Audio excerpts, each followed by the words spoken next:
Okay, so the next presentation is how to write a helpful peer review report. How to write a helpful peer review report. All right, so let's move on. We are going to begin with general guidelines. Okay, general guidelines. Okay, so let's look at the do's. Okay, so number one, justify your recommendation with concrete evidence and specific examples. So every recommendation you are going to give, you have to support it with evidence and examples. And then be specific so the authors know what they need to do to improve. Okay? So let's assume that you found some problem with the methodology. Okay? So don't just say that there is a problem with the methodology. So you should be specific. What is it exactly? Was the problem with the sampling or the problem with the research procedure, or what was the problem about? So you really need to be specific on that. Okay, because your goal as a reviewer is to help to improve the work or the paper. Okay, so you need to be thorough. This might be the only time you need to read the manuscript. So you have to be thorough as much as possible, okay? And then be respectful and professional. You should be respectful and professional, very important. Okay, so the authors will be reading your comments, okay? They will be reading your comments. And that is why showing respect and then being professional is very important. And then remember to say what you liked about the manuscript, okay? One thing is that usually there is a tendency to only give details about what is wrong with the manuscript without telling the author what he did right, okay? So you have to create a balance between giving the weakness of the paper and then the strength of the paper. Okay, so you have to make sure the two are well done. Okay, now let's look at some don'ts. Okay, number one, don't recommend additional experiments or unnecessary elements that are out of scope for the study or the journal. Okay, through my experience as a researcher, reviewer, and editor, one thing I have noticed is that, okay, there was one time, one of the papers we submitted to one particular journal, we had this comment from the reviewer, and the reviewer is saying that the methodology, it should use a particular type of sampling. Now the problem is that the sampling has been done already. So you cannot suggest that another sampling should be used. No, it doesn't work like that. Okay, so give recommendations as to how the paper can be done at that particular level. If you're talking about another sampling method, it means that you are telling the researcher or the author to do the study again, which is not feasible or practical. Okay, so when the reviewer sent those comments, okay, I told my student, forget about that particular comment. Okay, work on this side, and that's one. So that particular comment, I did not let my student do anything about it. Okay, he just worked on the other things. Okay, so in answering the reviewer's report, I told her to write, indicate that the study has been done already, so cannot do another sampling. And he submitted like that. And the paper was published in ISI. Okay. So as a reviewer, don't recommend another sampling method knowing the study has already been done. Okay. So you cannot tell the researcher or the author to go back and then do another experiment whatsoever. Okay. And then tell the authors exactly how to revise the manuscript, not how to conduct another research. Okay, take note of this, how to revise the manuscript, which has been done, or which has been conducted. Okay, so you don't need to do their work for them. That's one thing you should also realize. You don't have to do their work for them. Okay, your goal is to give recommendations only. Okay, not to do their work for them. Okay.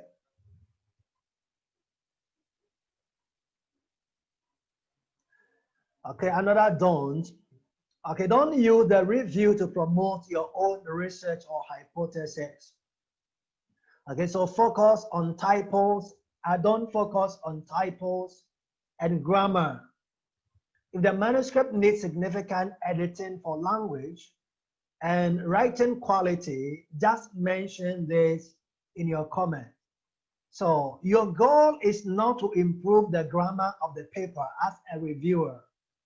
Okay, your goal is to tell what is wrong with the paper. Okay, submit your review work without proofreading and checking everything. Okay, one more time. So understand, sometimes we have the tendency to correct the grammar, to correct the typos, and so on and so forth. But understand this, that as a reviewer, it is not your duty to check grammar of the papers of authors. No, that's not your duty. Okay, so if you find any problem with grammar, all you need to do is to indicate in your comment that the paper has grammar issues. And then it will be the author who will do all those things. Okay. Now let's look at this. Okay, your role as a referee. Your role as a referee. One important thing that every reviewer needs to also understand is, if those of you who like soccer or you like basketball, okay, your role is like a referee in a basketball or a soccer game. Okay, so you are like an advocate for both teams. So you are just going to make sure that the game goes well. So you are not for team A and you are not for team B. Okay, so before starting a review, it is helpful to consider the role of a referee. Okay, so in a marvelous editorial, okay, Benos, Kirk, and Hall, 2003, suggest the referee needs to fill two roles. Okay, so number one is journal advocate, and number two is the author advocate. So you are an advocate for both the journal and the author. Okay, so that's one thing you should understand. So you are not just for the journal, but you are also standing for the for the journal. So the journal and then the author. Okay. So the journal advocate is concerned about, okay, significance, quality, internal logic of the research and the manuscript. Okay. So most referees understand this role very well. Most reviewers understand this. However, many reviewers ignore their role as author advocate. Okay, and this causes many problems. So in the mind of many reviewers, they see themselves as an advocate for the journal. Okay, and most of the time ignore their role as an advocate for the author. Okay, so you need to balance this role.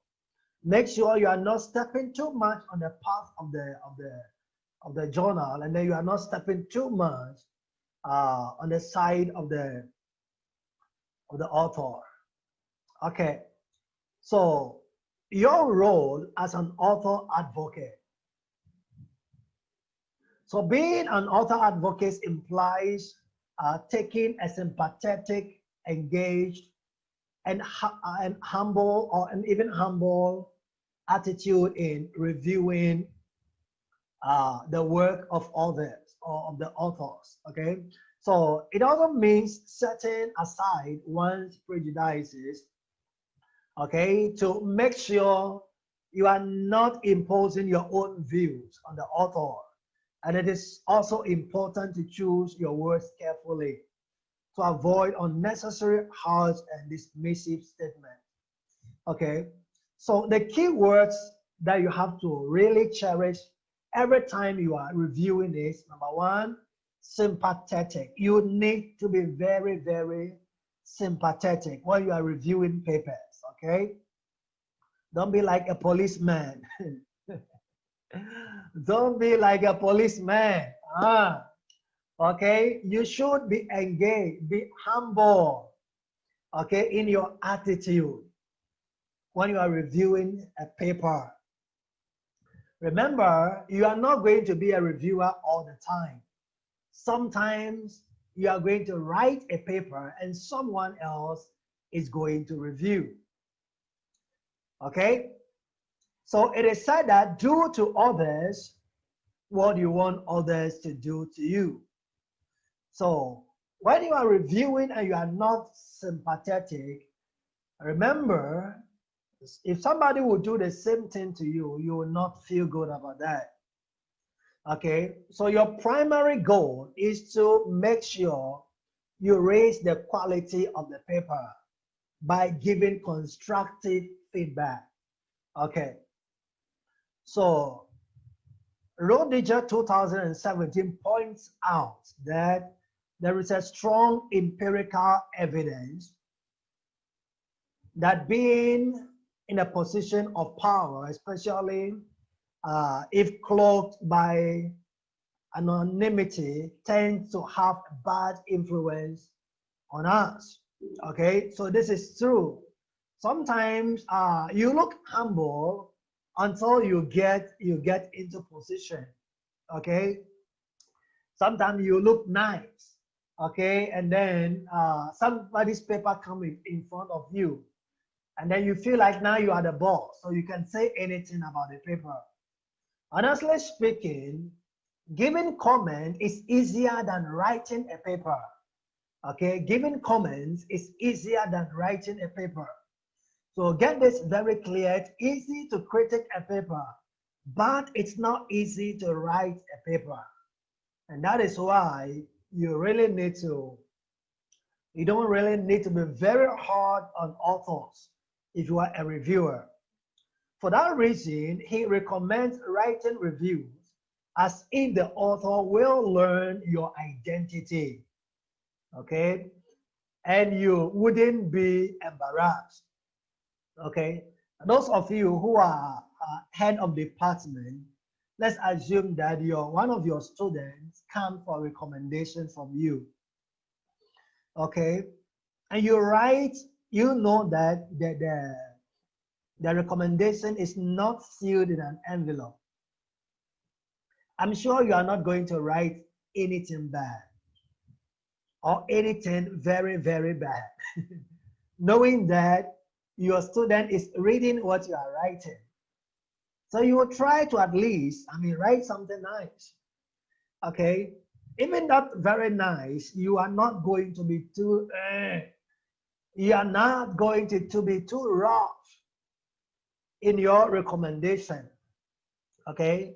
So Roediger suggests that when you are doing review, okay, see it this way, note very well that your the one you are reviewing is going to read your paper.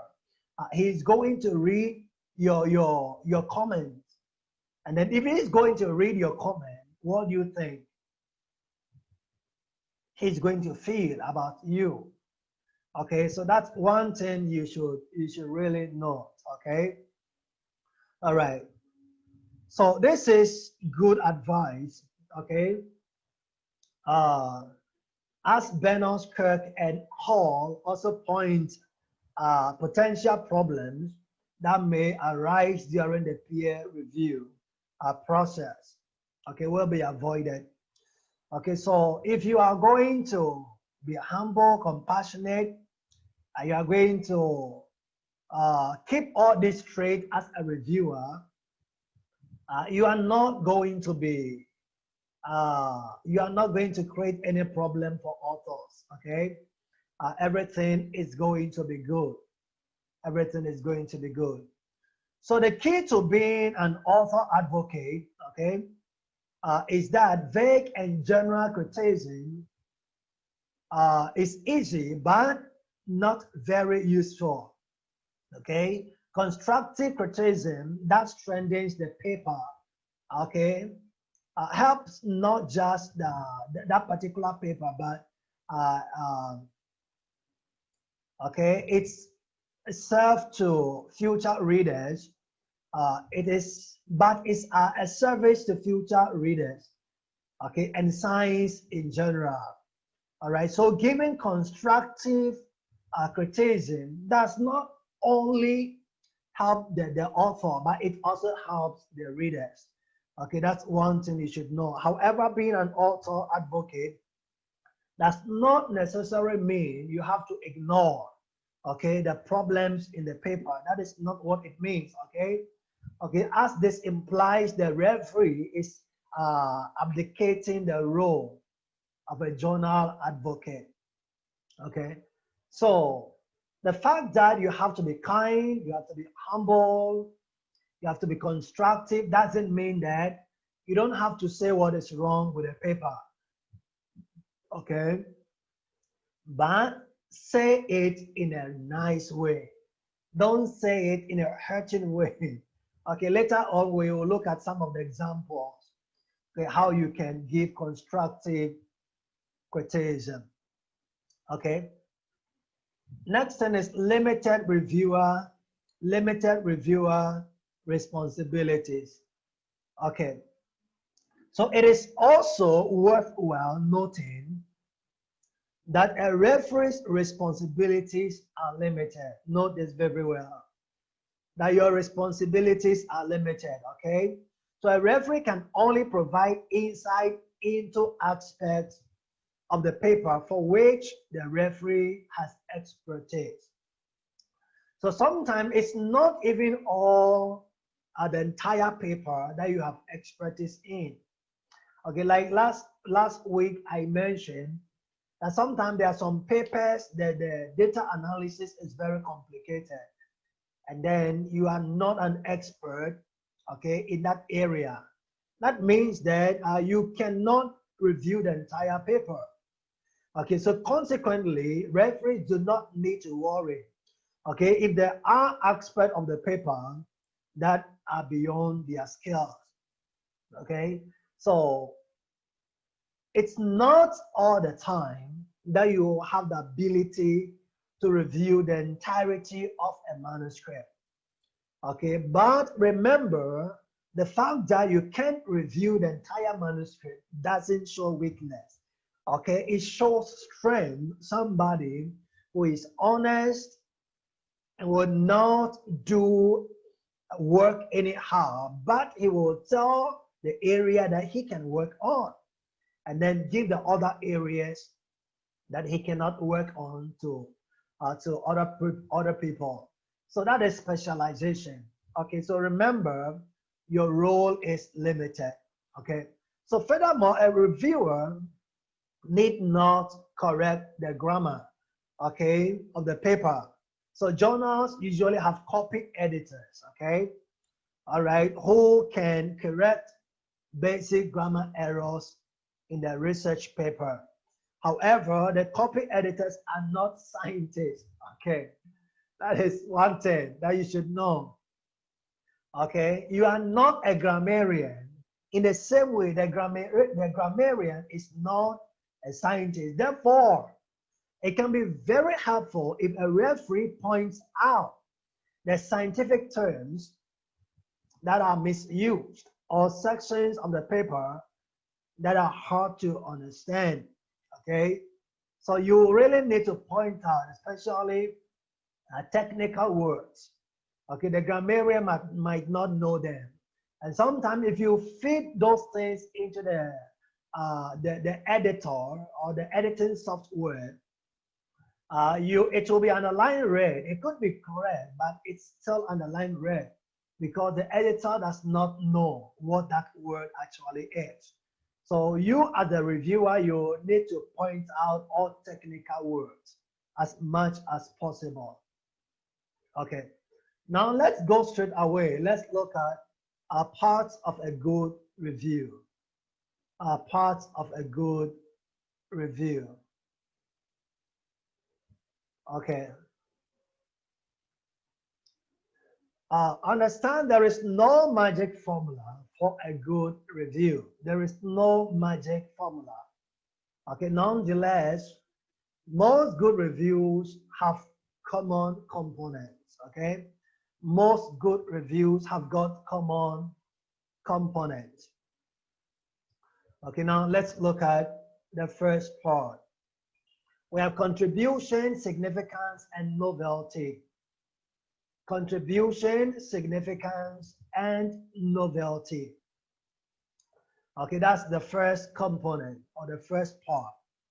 So although some journals ignore the question of novelty and significance, for most research journals, an evaluation of the contribution of the work in a field, in the context of the significance and novelty is a key concern. Okay, so on the review form for most journals, you are going to find an area which has contribution, significance, and novelty. And you will need to give some comments on the contribution of the paper, okay, the significance, and then the novelty, okay?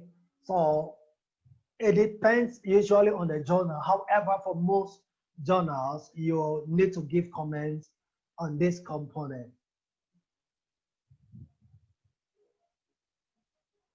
Okay, so the words contribution, significance, and novelty are somewhat difficult to define, okay, as they are related but are not identical in meaning.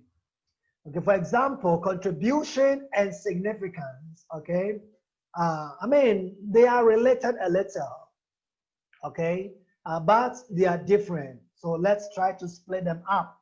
So generally, contribution describes what information, okay, or what innovation the paper offers, okay?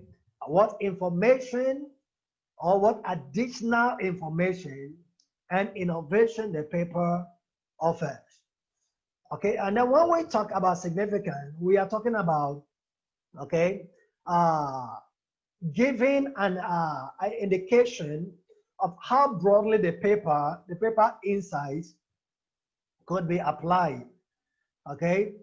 How the paper could be applied.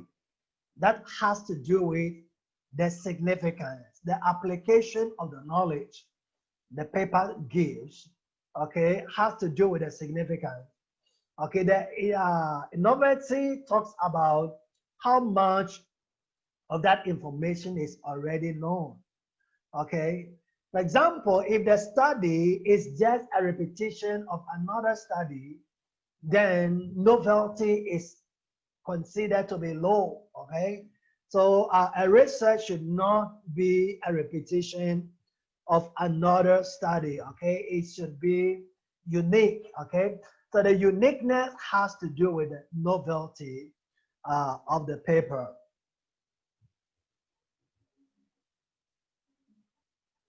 Okay, let's continue. A well-written paper has a very clear statement of contribution, okay, which is usually a focus of the introduction, and it is revisited in the introduction, in the conclusion. So every paper which has contribution and significance, usually the introduction is going to mention it, and then the conclusion is also going to mention it.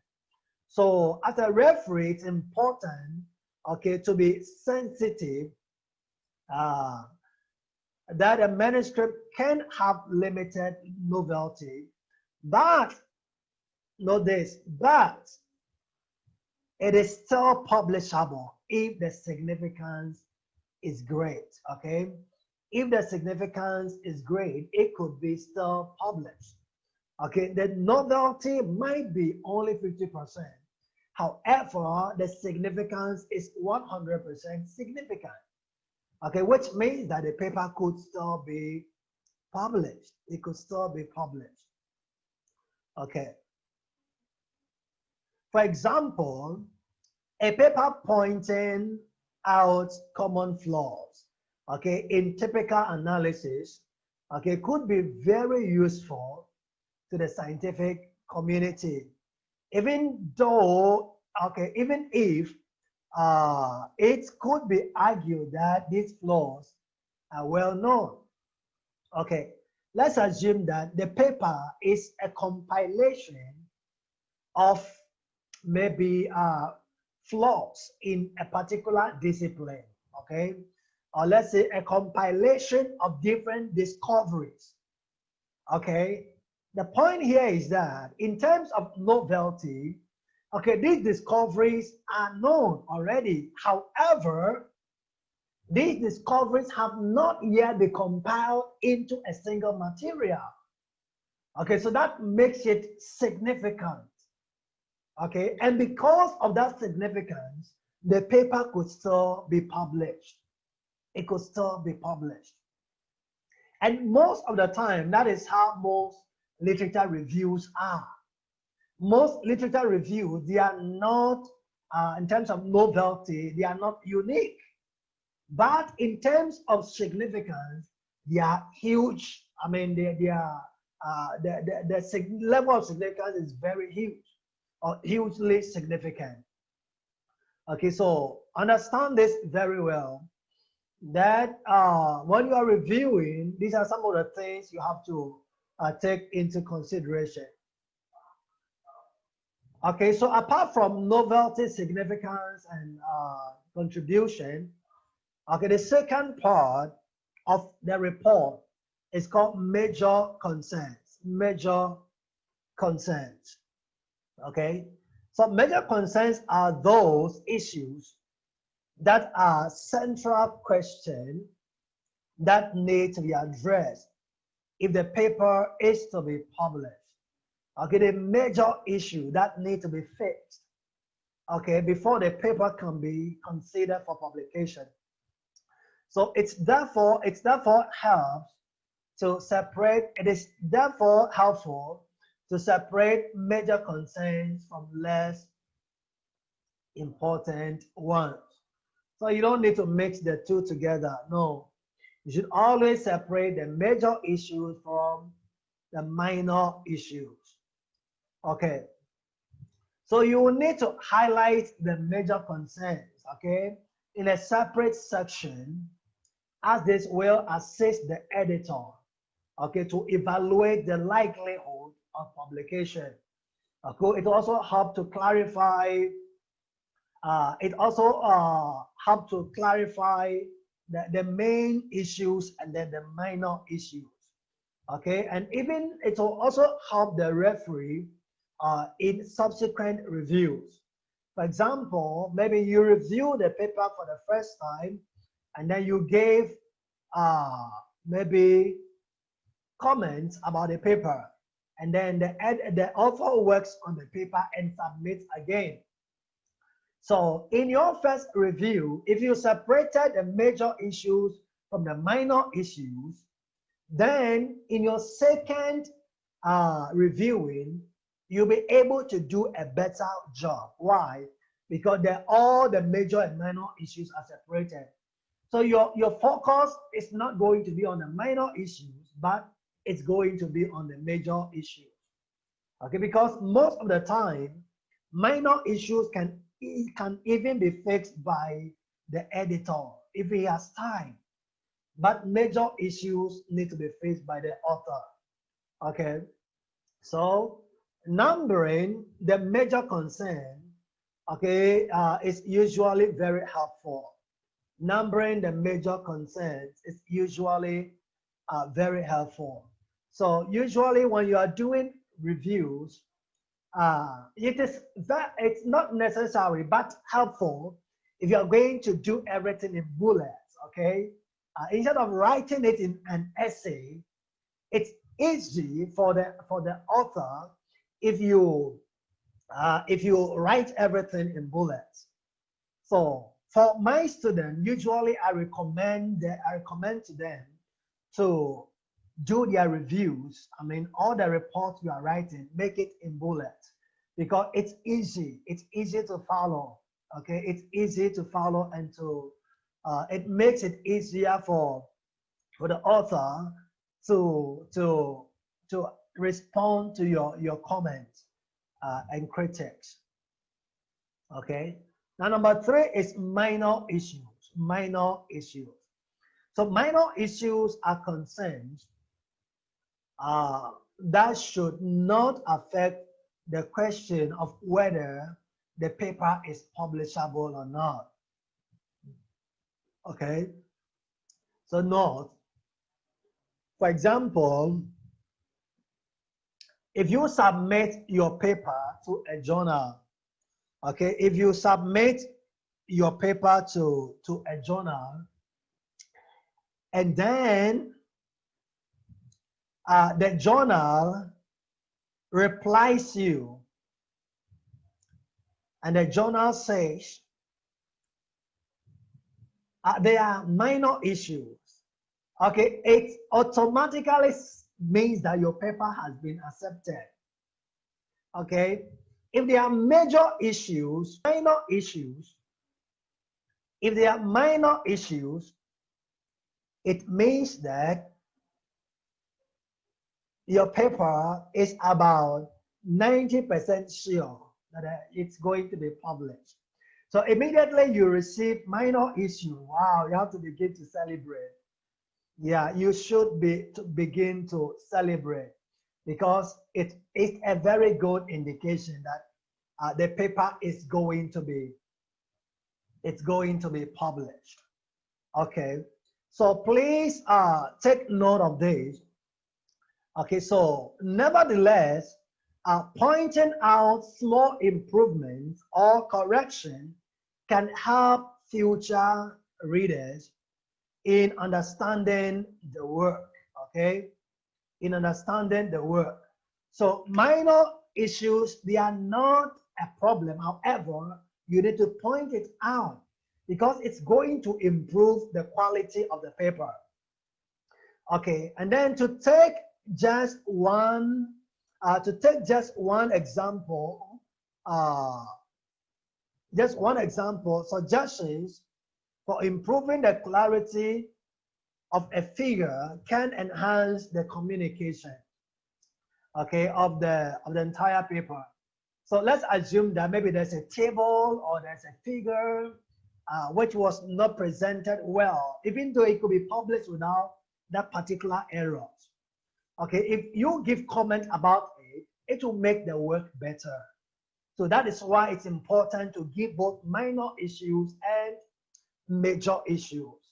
It is important to give both minor issues and major issues. Okay, so you have to take note of this. Now the next thing you should understand is this. Okay, there should be another component or section which is called summary of recommendations. Summary of recommendations. Okay, and what that means is that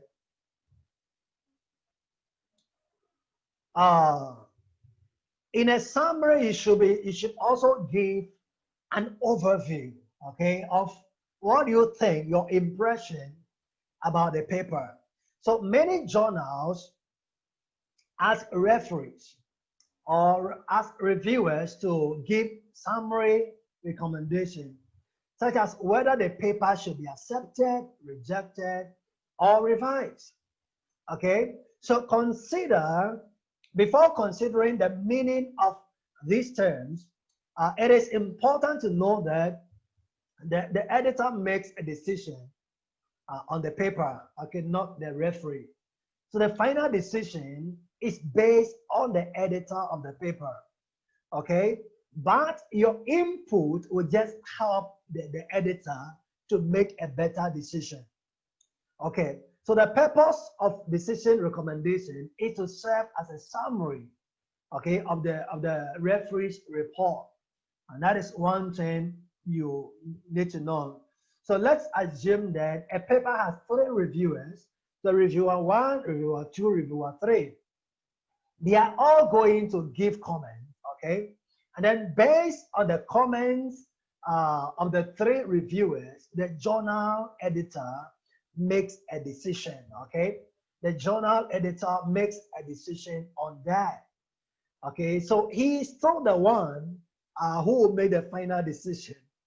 Okay, somebody asked me, he said, what if there are 2 reviewers and one reviewer said reject, the other reviewer said accept? So what is the editor going to do?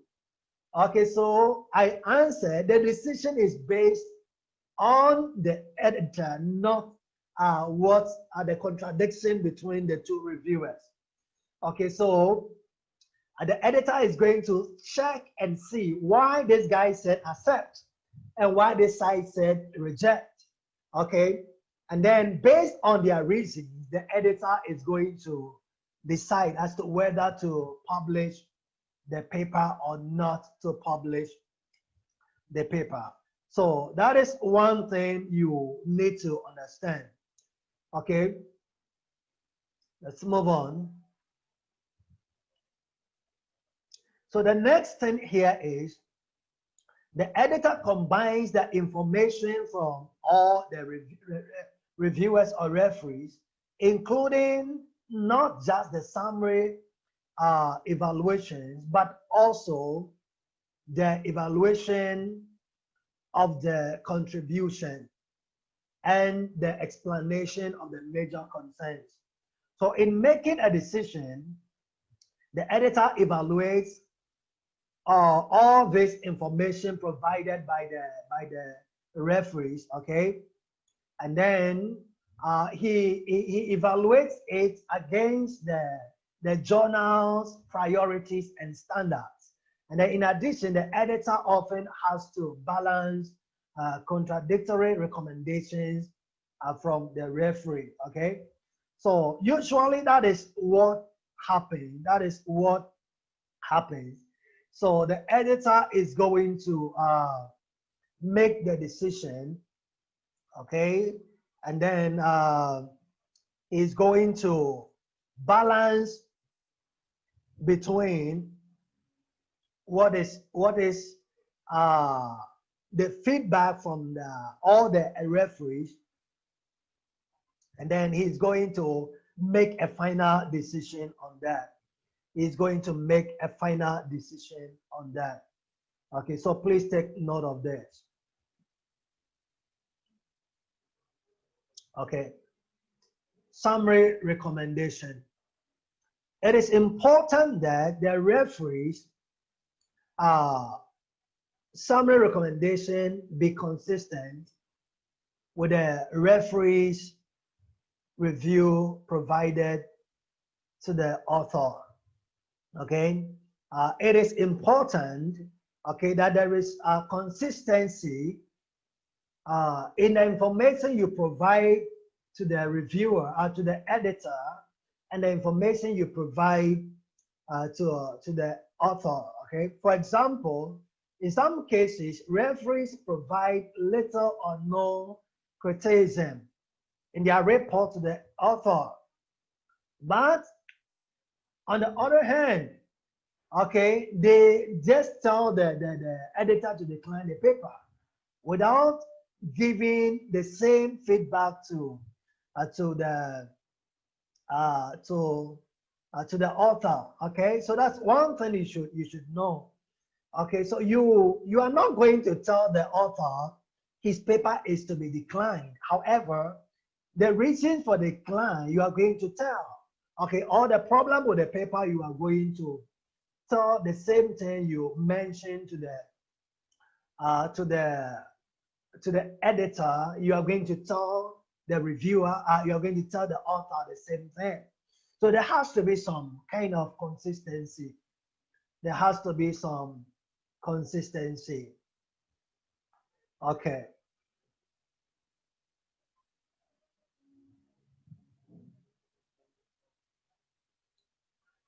Next one, summary recommendation. For reason for recommending rejection is uh, usually center on either a limited contribution or significant errors. I want you to take note of this very well. If you are a reviewer, okay? One, significant contribution, significant limited contribution, or significant errors in the paper. Okay? And most of the time, when methodology is wrong, the paper can be dismissed right away or declined upon acceptance. Because the methodology is like the pivot on which the whole study stands. So if the methodology is wrong, it automatically means that the entire research is wrong. The entire research is wrong. Okay, that's one thing you should take note. Okay, all right. So the difference between minor and major revisions, okay, come clearly by considering how major and minor concerns were defined above. Thus, major revision indicates that there are important concerns that need to be addressed, okay? Requiring reconsideration by the referee. And then minor revision indicates that the changes are small, okay, or routine, and can be checked by the editor or simply left to the author to decide whether to make them or not. All right. So major revisions and minor revisions. Okay, so these are the two main differences. Okay, when it comes to major and minor revisions. So if they are major revisions, it means that uh, the editor considers the paper to be significant, okay? Significant, however, there are major concerns. Okay, so when the major concerns are fixed, it means that the paper can be published. It means that the paper can be published. Okay. And the next thing is ethical considerations. Ethical considerations.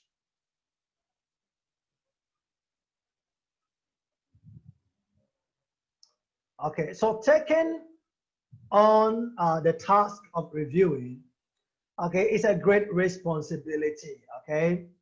And it's important that referees fulfill their commitment with a strong attention to ethics, okay? So this may seem like a rather obvious platitude. However, though the overwhelming majority of referees are thoughtful, honest, and caring individuals who value ethics in science greatly, okay, it's not surprising how often referees indulge in unethical behavior. So as a referee, okay, if your goal is to become an editor and chief editor of a journal, then ethics should be very, very important to you. Okay, it should be very, very important to you. Okay, Let's assume that you are serving as a reviewer for a particular journal, okay?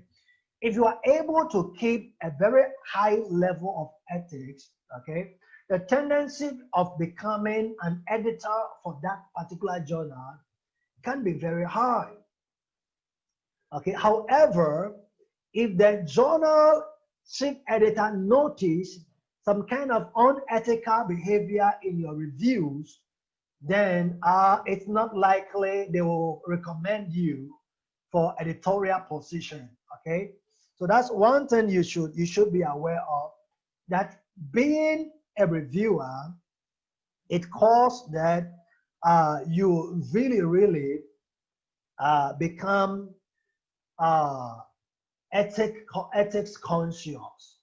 Now, every time you are doing reviews, you make sure that, no, you are going to work on the paper with all sincerity and everything. Okay, very important.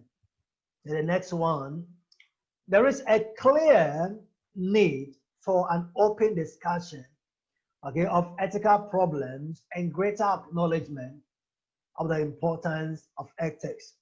So referees should, in particular, consider the power relations between the author and the referee, especially in the light of the general anonymity of the referee, as mentioned earlier.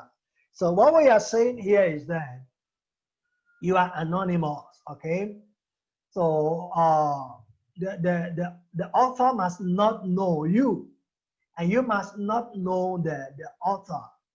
There can be situations whereby reviewers go the extra mile to look for who that author is, which is not good. I mean, it's not a good thing to do, because if the journal will find out, it means that they are going to dismiss you as a reviewer. Okay, so you don't need to get engaged in any kind of unethical behavior or unethical attitude, okay, because it's not helpful.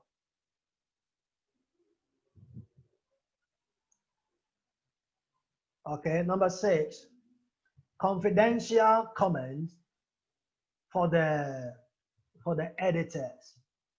Confidential comments for the editors. So this is also a section, okay, in your peer review report. Okay, so like I mentioned earlier, that's going to be a section where you give comments to the author, and then you are going to give another comment to the editor. So for the comment to the editor, you will not need to make it known to the author, okay? So some journals have a space for reviewers to enter confidential comments about the manuscript, okay? So use this space to mention concerns about the submission that you would want the editor to consider before sharing your feedback with the authors, such as concerns about ethical guidelines or language quality. So any serious issues should be raised directly and immediately to the journal as well. So you have to note here that there are things you may not want the author to know about. Okay, so you want to tell the editor. And usually for most journals, there's a space for that. So just put in your comment. So this section is also where you will disclose any potential competing interests, okay? And mention whether you are willing to look as a revised version of the manuscript. So usually in your reviews, especially in the before you submit the review report, okay, there's a section which will ask you after the author has made the revision, are you willing to check it again? Are you willing to review again? So they are going to ask you, okay? So if you are available to review again, it means that after the author has made all the revisions, the journal will send the revision back to you for final review before consideration for publication. Okay, please note this. So do not use this page to critique the manuscript, since comments entered here will not be passed along to the authors. Okay, so you are not, if you are not sure what should go in the confidential comment, just read the reviewer guidelines or instructions, okay, and check with the journal first before submitting your review.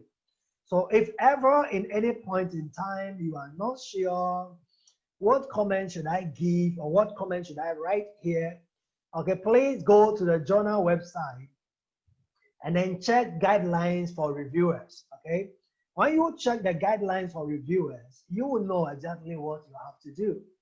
Okay, because there are always guidelines for reviewers provided on the journal website. Okay, so if you are reviewing for a journal that does not offer any space for confidential comments, okay, consider writing to the editorial office, okay, directly about your concerns. So in case in the peer review report form or section, there is no space for confidential matters to be provided, then you can email that to the editor, all your confidential matters. I mean, the things you don't want the author to know, you can just email directly to the editor. Okay, giving feedback. So giving feedback usually can be hard. It can be hard. However, giving feedback can even, however, giving effective feedback can even be more challenging, okay? So remember that your ultimate goal is to discuss with the authors. Remember that your ultimate goal is to discuss what the authors would need to do in order to qualify for publication. Okay, so what I was when I mentioned earlier, I said that, okay, as a reviewer, it's not your goal to pull people down. Okay, it's not your goal to pull people down. Okay, it's not your goal. Okay, I remember somebody said that PhD, okay, P for pull, and then H for him, and then D for down. So PhD is pull him down. And very often people with PhD pull people down. Okay, but don't be that kind of person. Okay, all right, so your goal is not pull the author down. Okay, but your goal is to help the author to improve the paper. Okay, help the author to improve the paper. Okay, so the point is not to nitpick every piece in the manuscript. Okay, so your focus should be on providing constructive and critical feedback, okay, that the authors can use to improve the study, okay, which the author can use to improve the study. So please take note that your goal is to provide constructive feedback. Okay, provide constructive feedback. Okay, and with this feedback, the author can be sure, okay, that he can improve his work.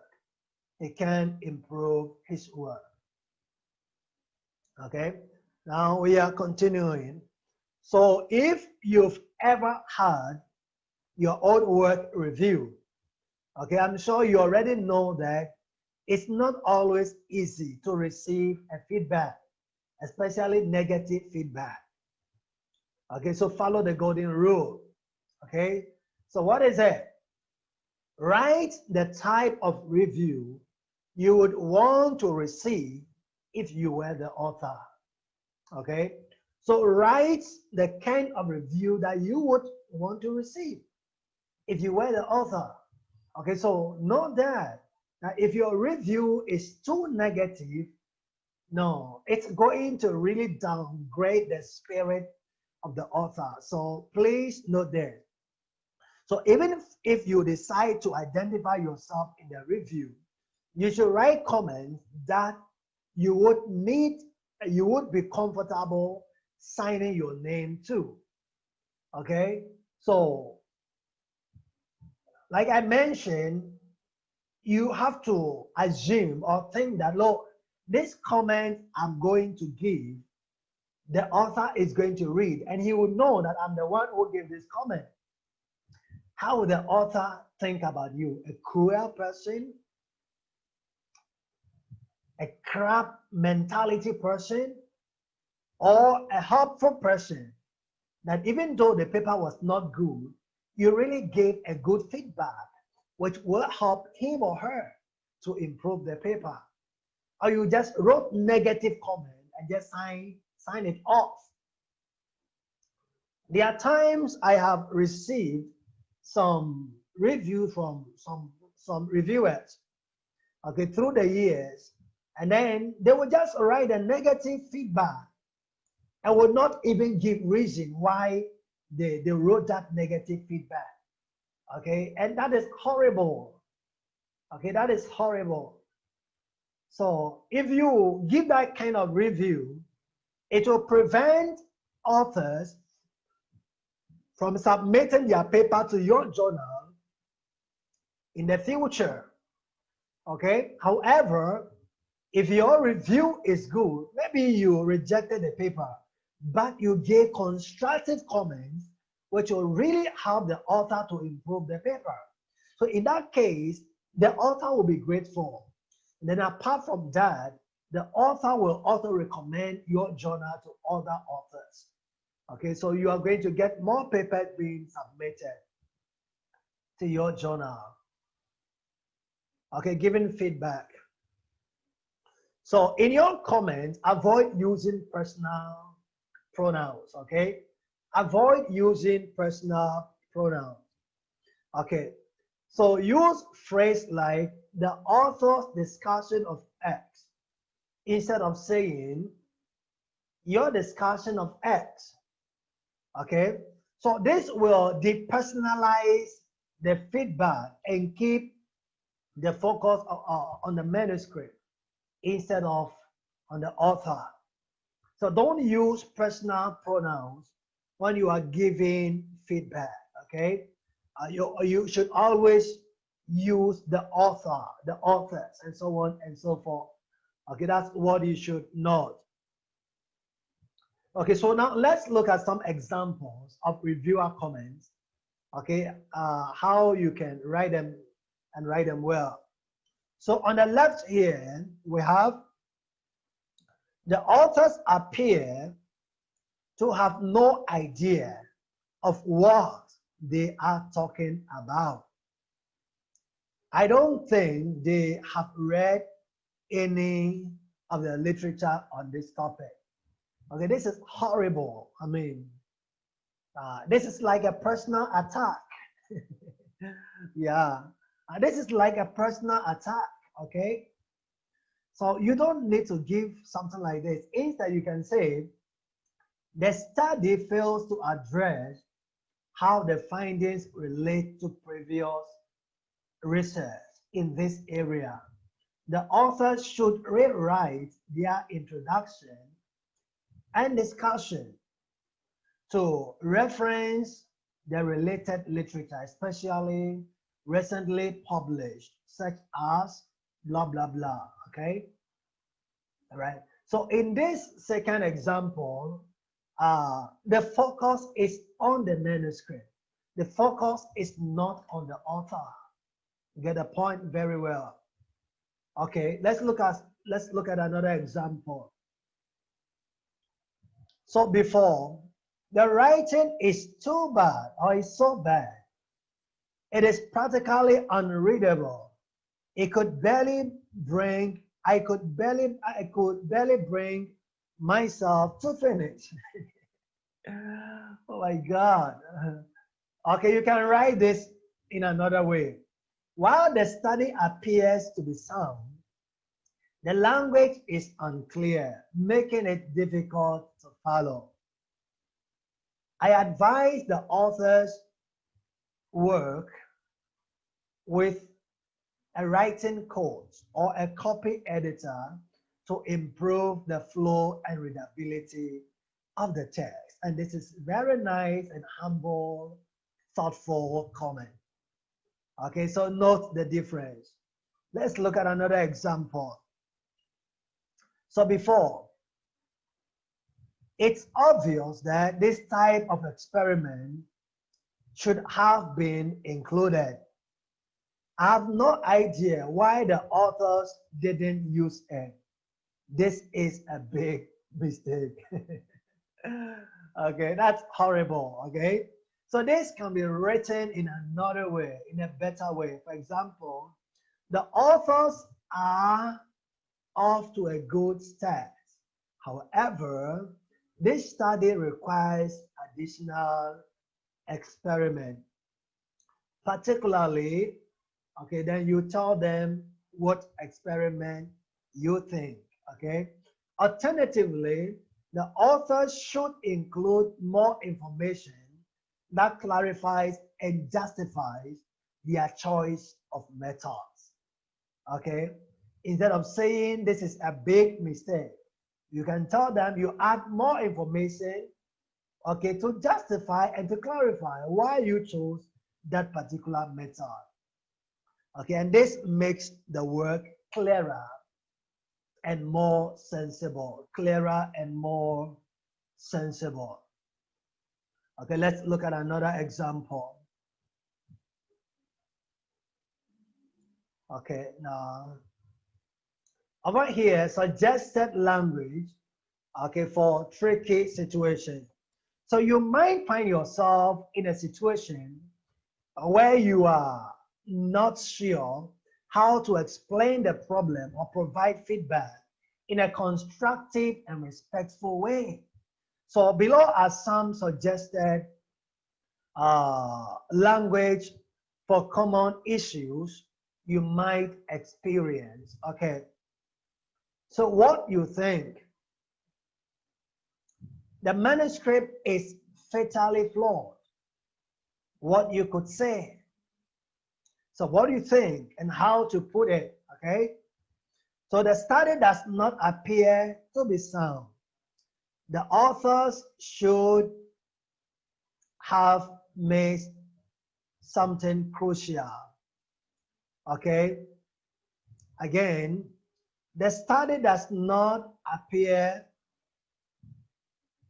to be sound. The authors have missed something crucial. Okay, something is missing. Okay, so what do you think and how to put it? Okay, what do you think and how to put it? Okay, next one. What do you think? You don't completely understand the manuscript. Okay, maybe you think like the author does not understand the manuscript. But in this case, how do you put it? Do you tell the author you don't understand the manuscript? Or you put it in another way?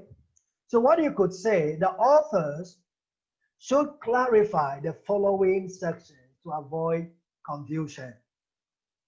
Okay, so the author should clarify the following section to avoid confusion. Okay, next one.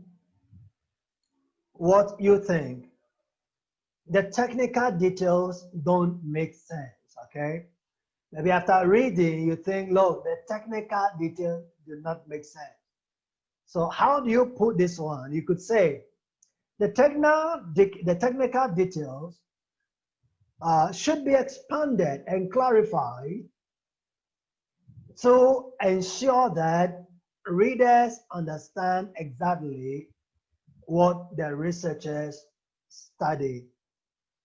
Again, the technical details should be expanded and clarified. Should be expanded and clarified to ensure that, okay, to ensure that the readers understand exactly what the researchers studied. So you can put it in a nice way, okay? All right, another example. What do you think? The writing is terrible. Yeah. All right, I've had this kind of, thinking before in reviewing papers. Okay, you can think like, this is terrible. This is terrible. But you cannot say it is terrible to the author because that is degrading. Okay? So you can say the author should revise the language, okay, to improve readability. Okay, should revise the language to improve readability. Okay. Next one. What do you think? The authors have over-interpreted the findings. Okay, maybe they have added some things which are not included in the objectives of the study. So what do you say? You could say, look, the authors aim to demonstrate X, Y, Z. However, the data does not fully support this conclusion. Specifically, blah, blah, blah. Okay, so that is how to put it, okay? In order not to sound critical, not to sound like you are attacking them. That is how you can put it. Okay. Now let's move on to the next thing. What does a good review look like? What does a good review look like? Okay, what does a good review looks like? Now in the next few slides, we are going to look at an example, okay, from a review. This is a typical review report, okay? A typical review report, okay? And this report is from Annalisa, okay, Pastori. Okay, this is a review report. Okay, so let's read together. The genesis of this paper is the proposal that genomes containing a poor percentage of guanine and cytosine and nucleotide pairs lead to proteomes more prone to aggregate than those encoded by GC-rich genomes. As a consequence, these organisms are also more dependent on the protein following machinery. If true, it is interesting. If true, this interesting hypothesis could establish direct link between the tendency to aggregate and genome code. So you note here that he's giving a comment here. If this is true, it is interesting that the hypothesis should establish blah, blah, blah. So it is said nicely. It is said nicely. Okay, so the first part here is talking about the results. So if this is true, then, okay, this should be established. Okay.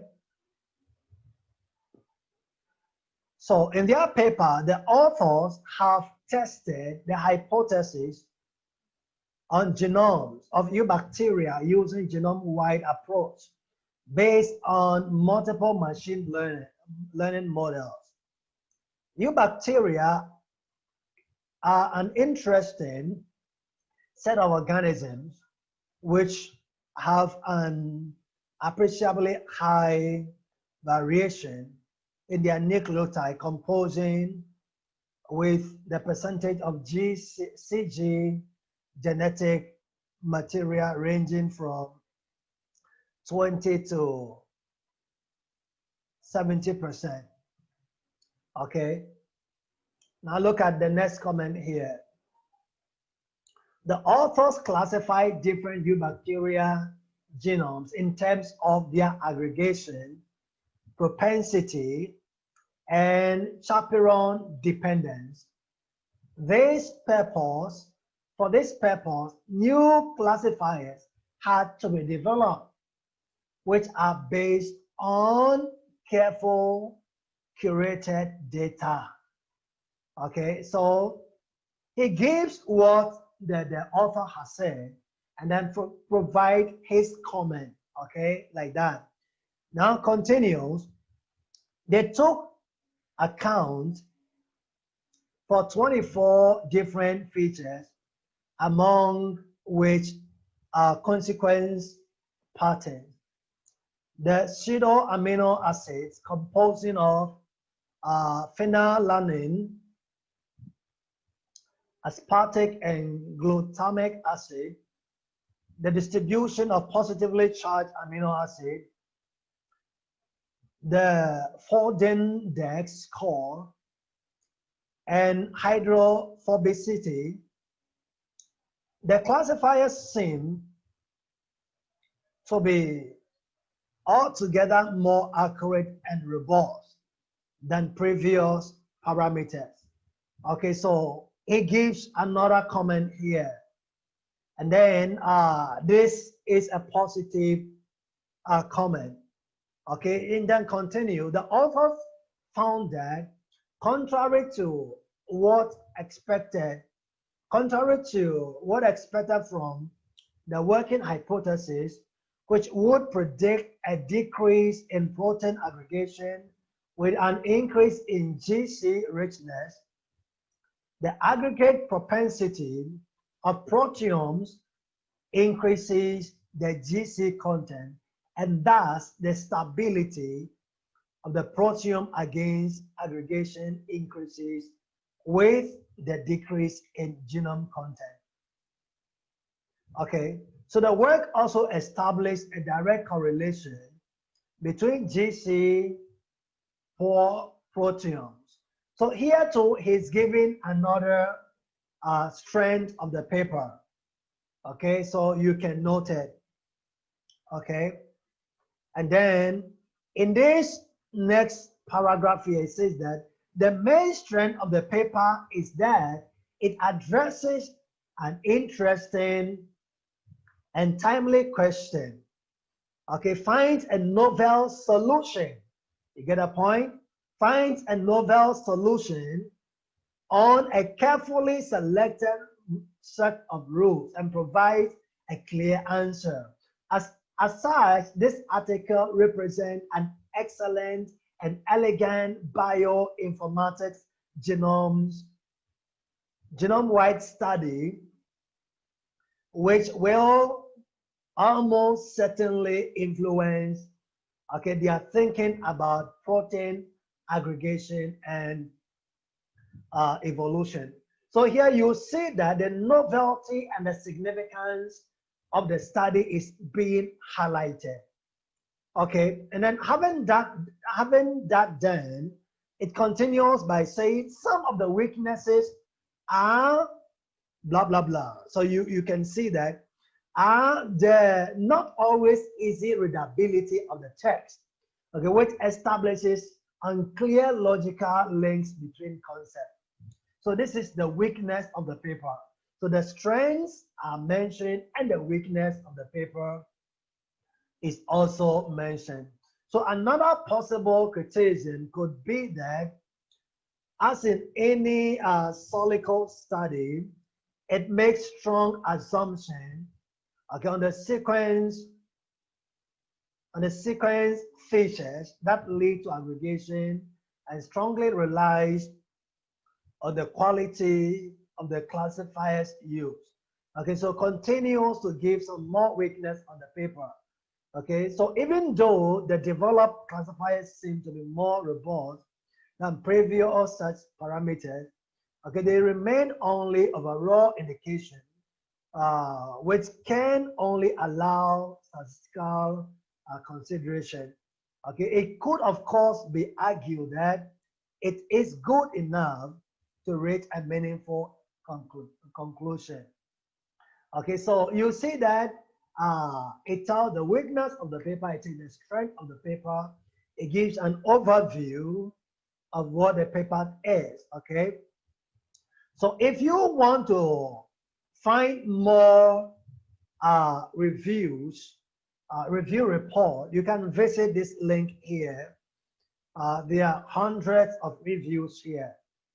Okay, and then you can read more peer review reports, and then you note how different reviewers have presented their reviews, and then you can learn from that as well, and you can learn from that. Okay, so let's go to accepting or rejecting. Okay, so whether you recommend accepting or rejecting the manuscript, okay, keep in mind that one of your goals is to have the authors improve this paper, okay, and future manuscript. So not to make them give up in despair, okay. So notice that your goal is not to let them give up in despair, but your goal is to help them to improve the paper, okay. So avoid overly negative wording, okay, or personal comments. Okay, point out the main strengths of the paper as well as the weakness of the paper, okay, and give specific recommendations as to how the paper can be improved. Okay, give specific suggestions as to how the paper can be fixed. Okay, very important. All right. So also avoid making overly brief direct comment. Okay, as this can give your report an unfriendly tone. Okay, so don't give overly brief comment. Okay, so every comment you give, okay, just elaborate a little. Okay, don't just say, look, the paper is bad, and then you leave it like that. No, you should put it in another way, and then give more detail as to why you think that way. So reviewers for most journals are anonymous, okay? So if anonymity is important to you, avoid comments, okay, that could make your identity obvious, okay, to the editor, to the authors, okay? So you don't have to give comments that will make the author get to know who you are, and so on and so forth. Okay, so if the editor sends specific instruction for the reviewer report or a form to fill out, okay, as part of the review, you should write your report in the requested format. Okay, so most of the time you'll be given a form to write in your reviewer report. And please make sure you follow the report, okay? Make sure you follow the report, okay? If you receive no specific instruction, okay, the reviewer report, okay, should be divided into two parts, okay? In some cases, the editor might not give you any reviewer form. So if that is the case, then you can divide your report into two. Number one, comments to be read by the editor only, and then number two, comments to be read by both the editor and the author. So you can divide your review report into two. Now let's look at comments for the editor. This section, in this section, give the editor your recommendation for the manuscript, okay? And then more importantly, your reasons behind it. So these should usually, have to do with the manuscript specific soundness, novelty, quality, importance, and suitability for the journal. So editors take many factors into consideration when deciding whether a paper is right for the journal. So providing evidence or reasoning, okay, for your recommendation is extremely helpful. Okay, so don't just write accept or reject. Okay, so you should provide reasons why you think the paper is fit or the paper is not fit for the journal. So you have to give specific reason. Okay, now let's look at this tip here. Recommendations are usually one of the following: accept the manuscript in its current form, publish with minor changes, publish only if major improvements are made, or reject the paper. Okay, now let's look at comments for both the editor and the author. So in this section, write a detailed report, okay, reviewing the different parts of the manuscript. Start with a short summary of the manuscript, okay, you wrote after your first reading, okay? So you first start with a short summary, your first impression about the paper. Then in a numbered list, explain, okay, each of the issues you found that need to be addressed. So divide the list into two sections: major issues and minor issues. So first, write about the major issues, including problems with the study's methods and analysis. Next, write about the minor issues, okay, which might include tables or figures that are difficult to read, okay, parts that need more explanation, and suggestions to delete unnecessary text. Okay, if you think the English language of the manuscript is not suitable for publication, okay, please, you need to give specific examples. Okay, don't just say that the English language is not good, but you have to give specific examples. Okay, and then what you think needs to be done. Okay, so that the author will be aware of exactly what you are trying to say. Okay, so be as specific as you can about the manuscript weakness, okay, and how to address them. Okay, if the manuscript has line numbers, include the page and the line numbers. Okay, specific to the parts of the study you are discussing. Those of you who are very familiar with Microsoft Word, okay, you can write with line numbers. Maybe later I will show you that, how to include line numbers. It's very, very important in reviewing, okay, because if you are telling the author, okay, there's a problem in maybe paragraph 2, paragraph 3, and so on and so forth, okay, you should point to the specific line number that you are trying to refer to. So you can say that in page 3, line number 4, this word needs to be reconstructed, and so on and so forth.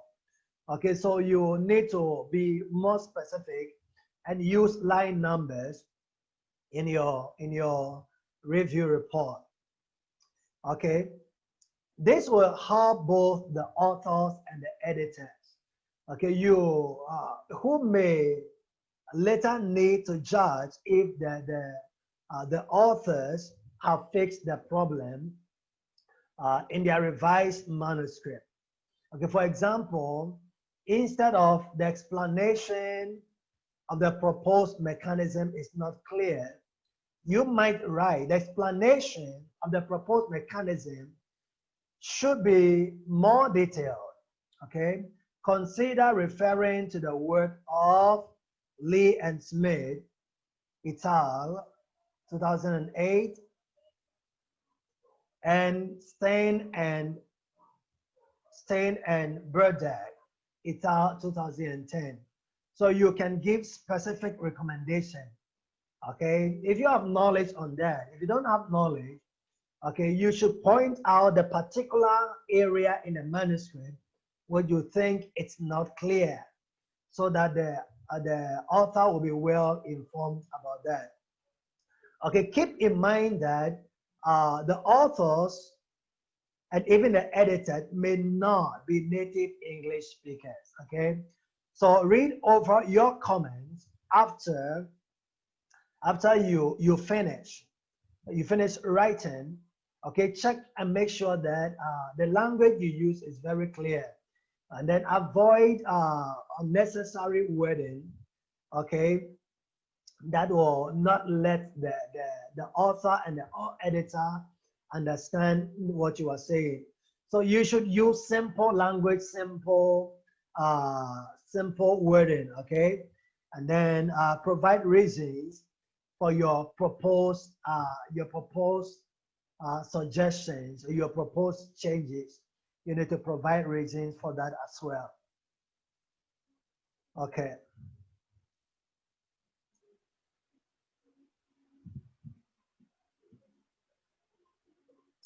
Okay, so after the review, okay, so let's see.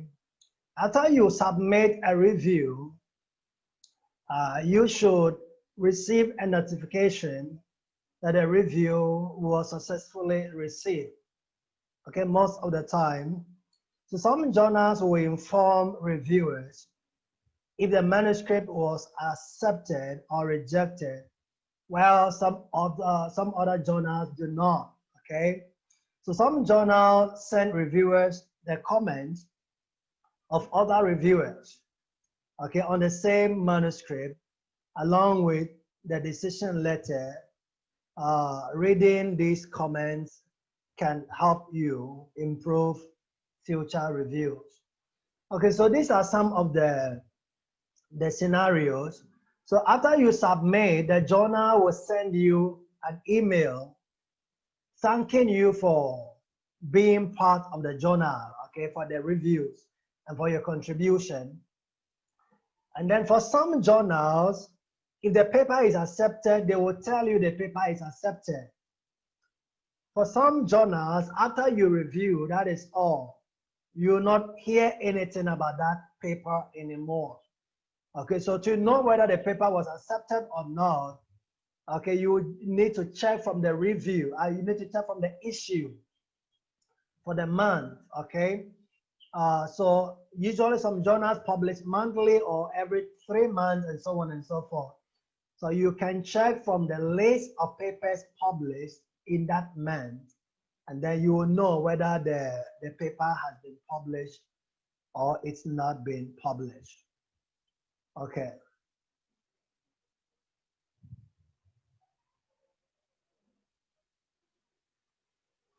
So if the authors revise and resubmit the manuscript after review, the editor will often review the changes to decide if the reviewer comments have been fully addressed or not addressed. Okay, so sometimes, however, the editor will send the manuscript back to the original reviewer, okay, to get their feedback about the acceptability of the revised manuscript. Okay, it's not all the time like that. Okay, sometimes the editor will just check to see if the author has implemented the suggestion from the reviewer. There are times too the editor will send the paper to the original reviewer of the paper. Okay, so if this happens, you have to focus on the authors. You have to focus if the authors have resolved the problems you pointed out initially. Okay, in the first review. Okay, so that is what you are going to do. Okay, so you have to try to avoid raising new problems. Okay, sometimes it's funny here. I have seen this in my review journey. Okay, and then also in helping others to publish their papers, because over the years we have helped more than 250, getting to 300 people publish their papers. And one of the things I have noted is sometimes it's like this, okay? The first or the initial comments that the reviewers will give after you answer those comments, and then the next time they are raising another thing which was not originally found in the first review report. Yeah, and sometimes it's really disgusting. Okay, it's really disgusting. So don't be that kind of reviewer.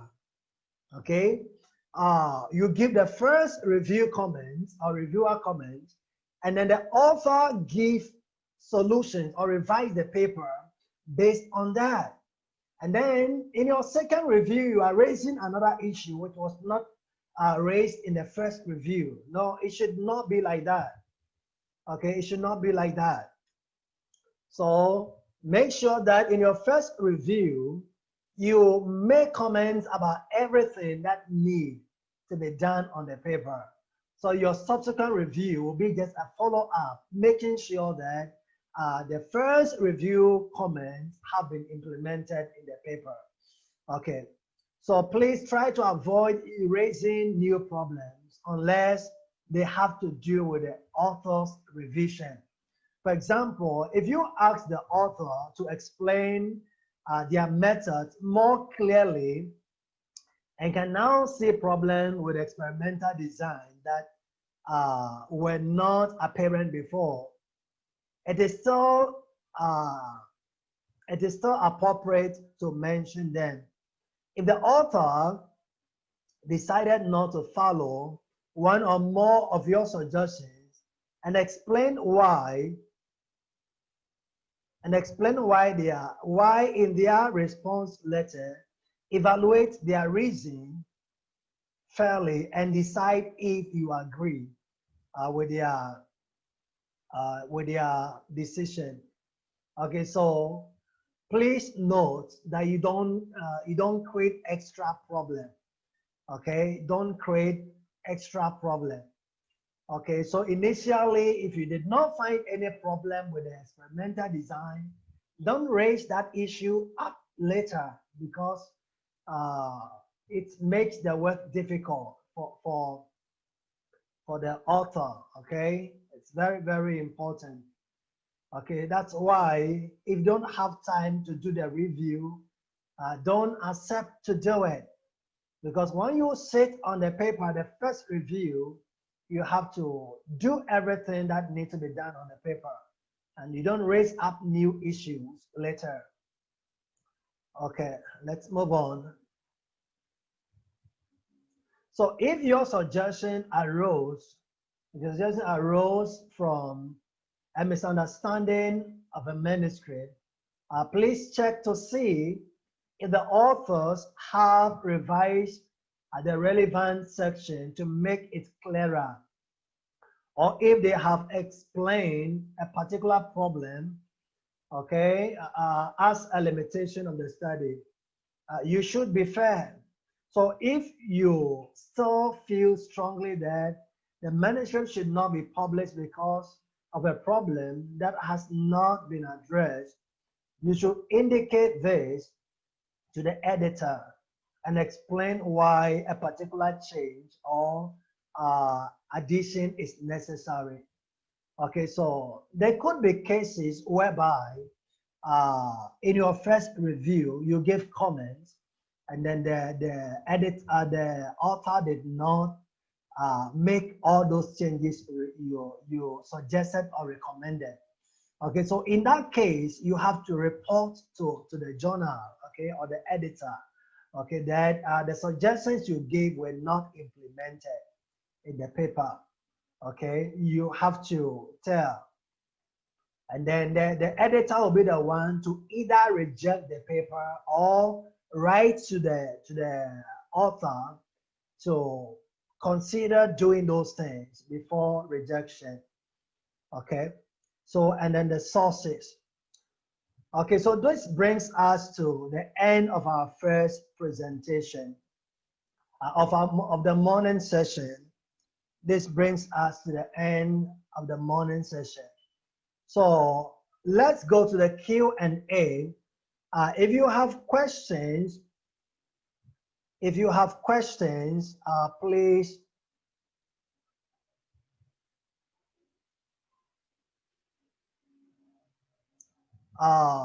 you raise the questions and then let's answer the questions.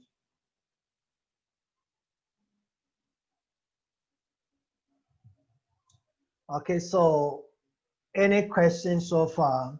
I'm going to the Q&A. Please, if you have questions, use the Q&A.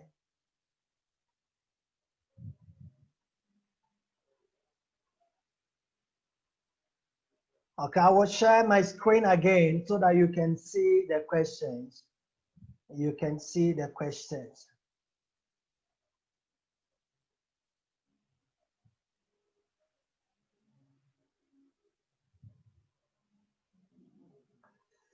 Okay, so let's see the first question here.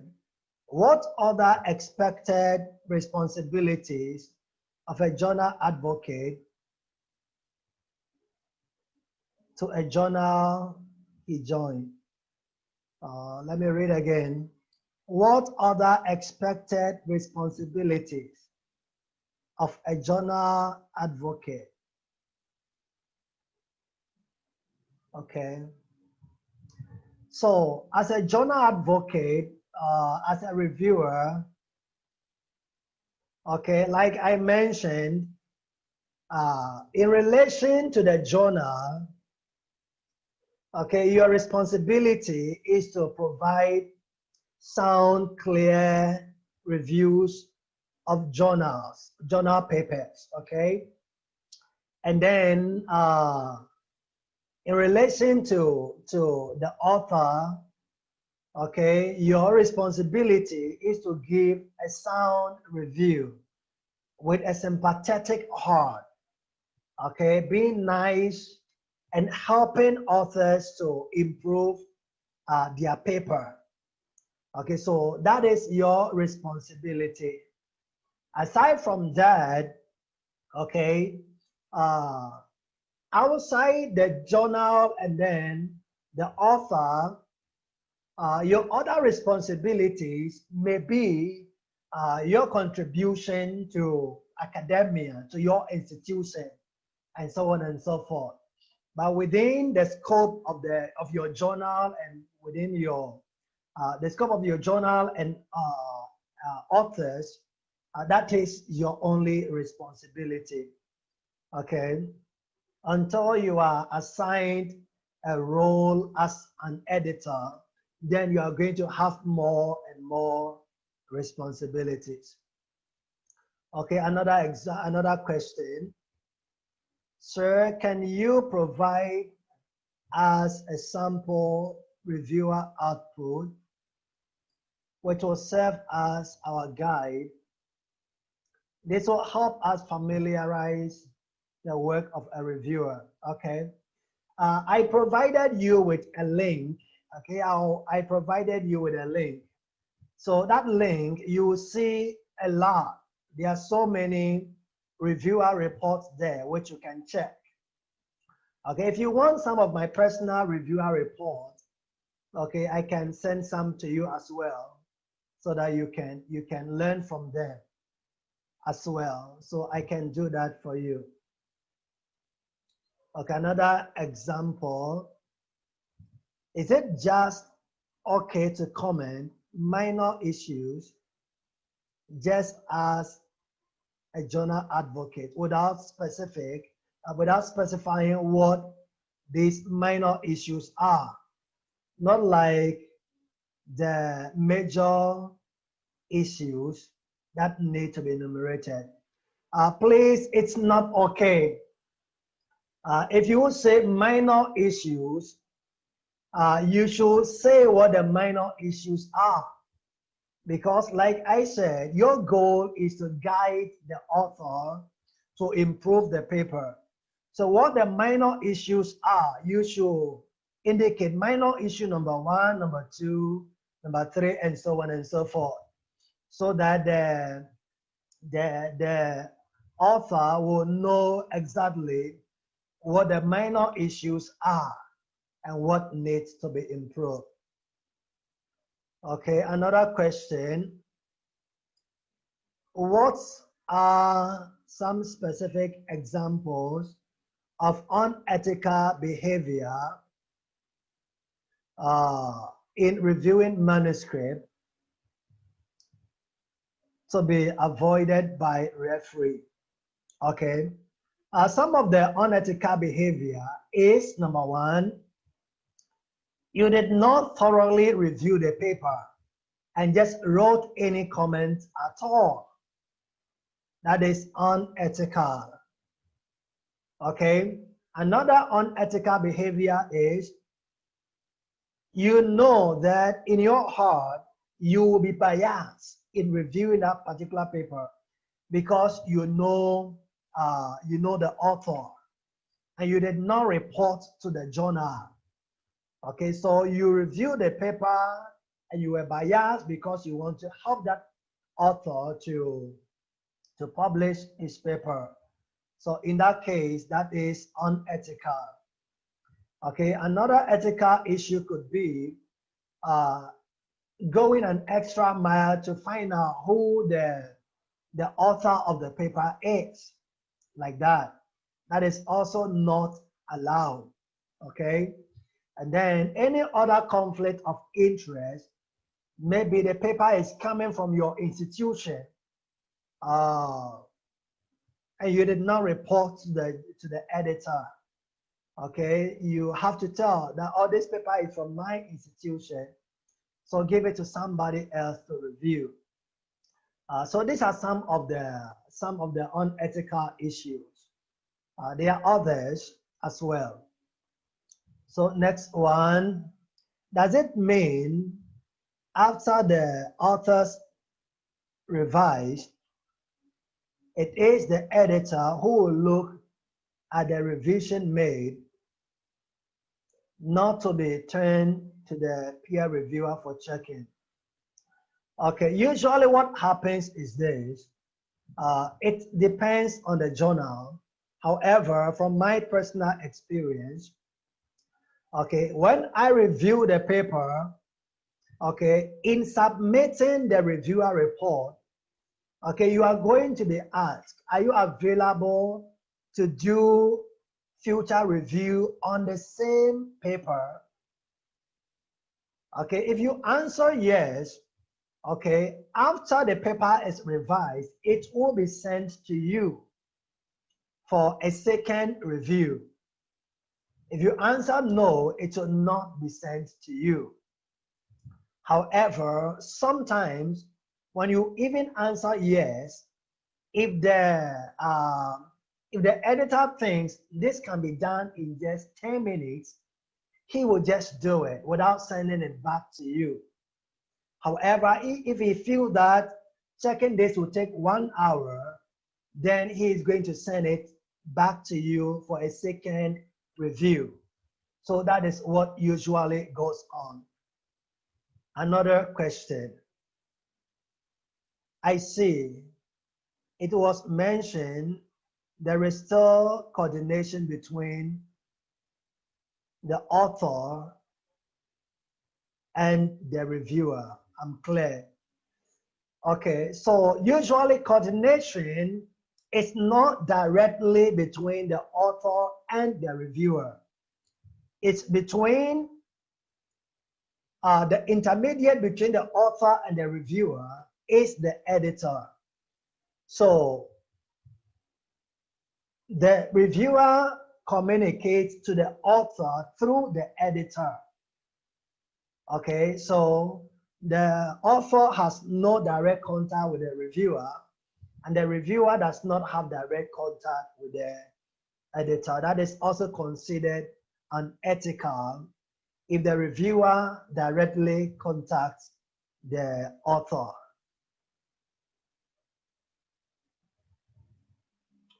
Okay, let's answer another question. Do we have a template to follow when reviewing research papers? Yes, 8 out of 10 journals will give you a template. Okay, if you want an example, I will send you an example that you can see through your email, but you will be given a template, okay, to follow. If you don't have a template, like I mentioned, you need to go to the journal website to check. If there's a template there, then you can download. If there's not a template there, okay, divide your review report into 2. Okay, number 1 will be major comments and minor comments. And everything you include there. And you provide a summary, okay, which is be to accept or reject. Okay, accept after revision or not. Is there major revision or minor revision? Okay, so you need to indicate in that way. Okay, let's answer the next question. I mean, the editor and the reviewer. Yes, the editor and the reviewer. There is a communication between them. There is a communication between them. Okay, let's answer another question. How do we deal with the author who does not accept the comments or suggestions of the reviewer? Okay, if you make, if you give comments and the author does not accept the comments, okay, what you do is you report to the editor, and then the editor will make the final review, decision on it. I'm sure that the editor will email the author and tell him, look, you did not implement the suggestions. And most of the time, if the author does not implement the suggestions, the paper is not published. The paper is not published. Okay, let's look at the next question. Some of the research are not concise, their methodology and the results, but the author insisting that their results are good. Can I tell them to change their methodology, particularly the research design? Okay, it depends. It depends. Let's assume that the researcher indicated that he used, let's say, purposive sampling for the study. Okay, the study has been conducted already. So as a reviewer, you can't tell the person to use simple random sampling because the study has been conducted already. Okay, so in that case, what you have to do is, okay, to give extra inputs on how to justify the results, or how to justify the design used. Okay, In cases whereby the methodology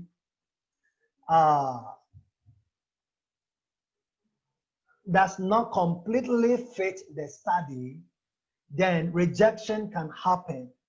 Let's assume, for example, the study needs to be quantitative and he used qualitative. Okay, in that case, it's completely out of place. Okay, it's out of place. So the paper cannot be accepted.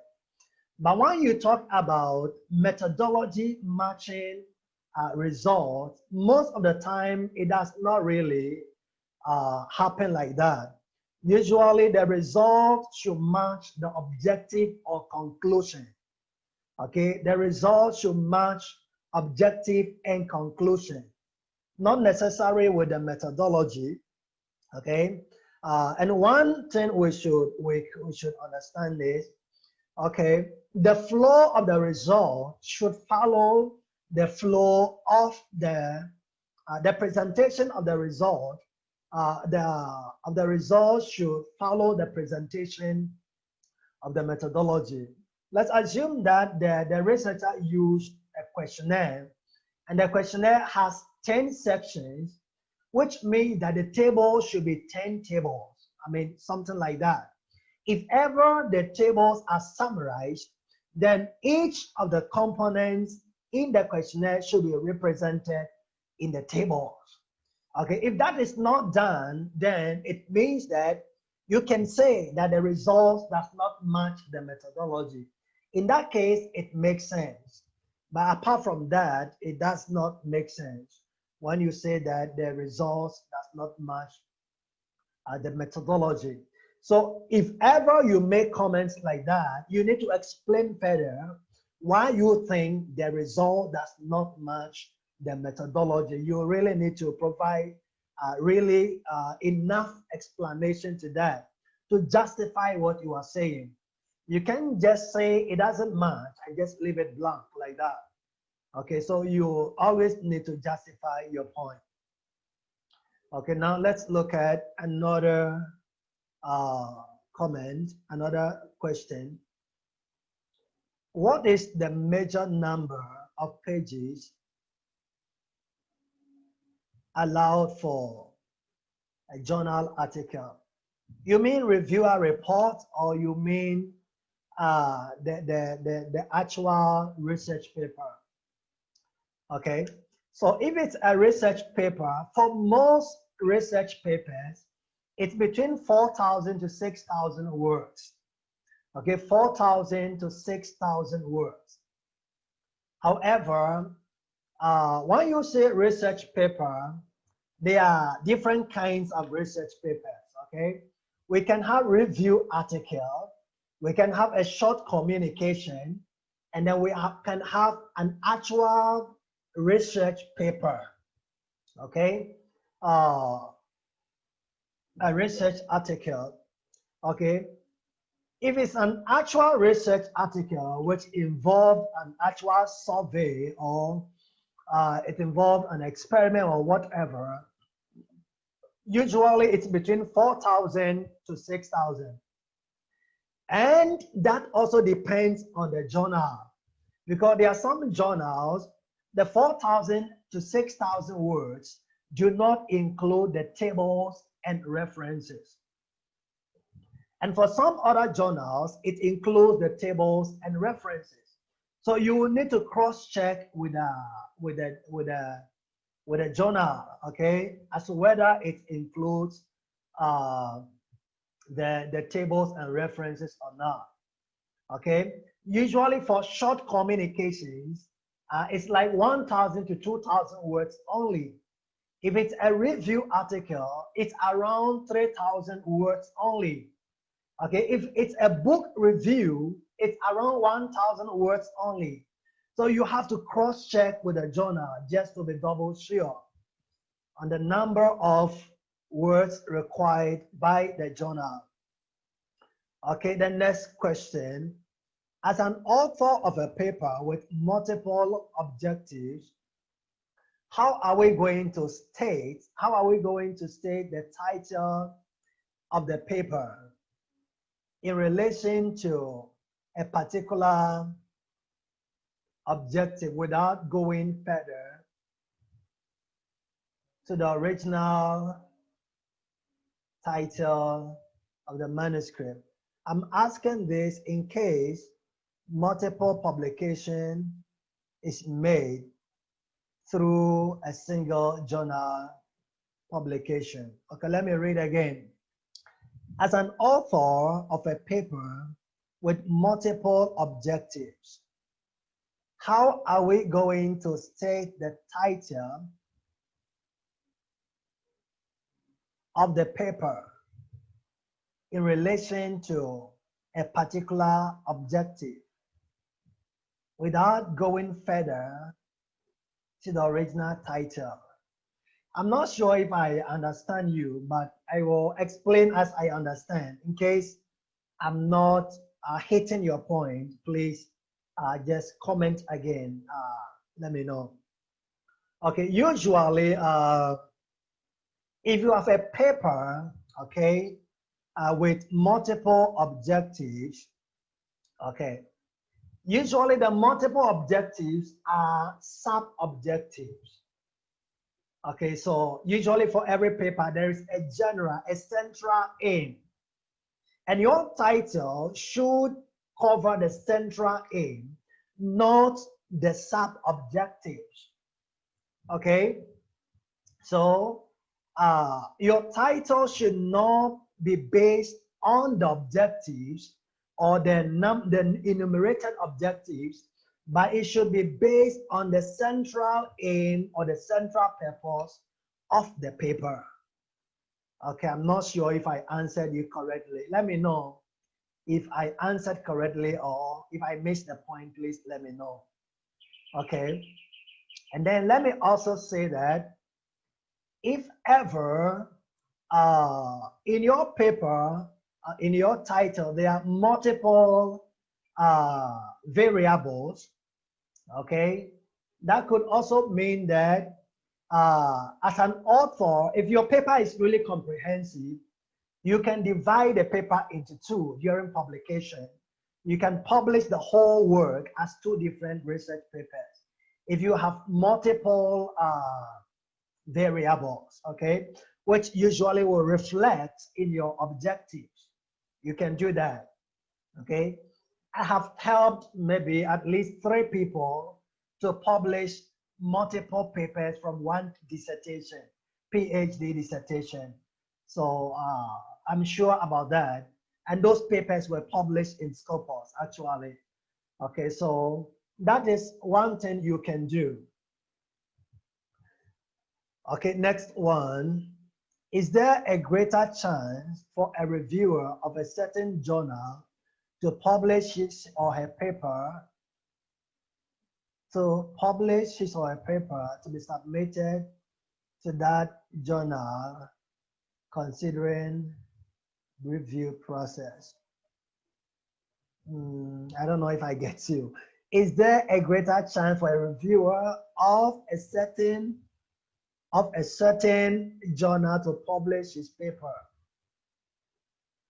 to be submitted to that journal? Okay, I'm answering as I understand. If I miss the point, please tell me.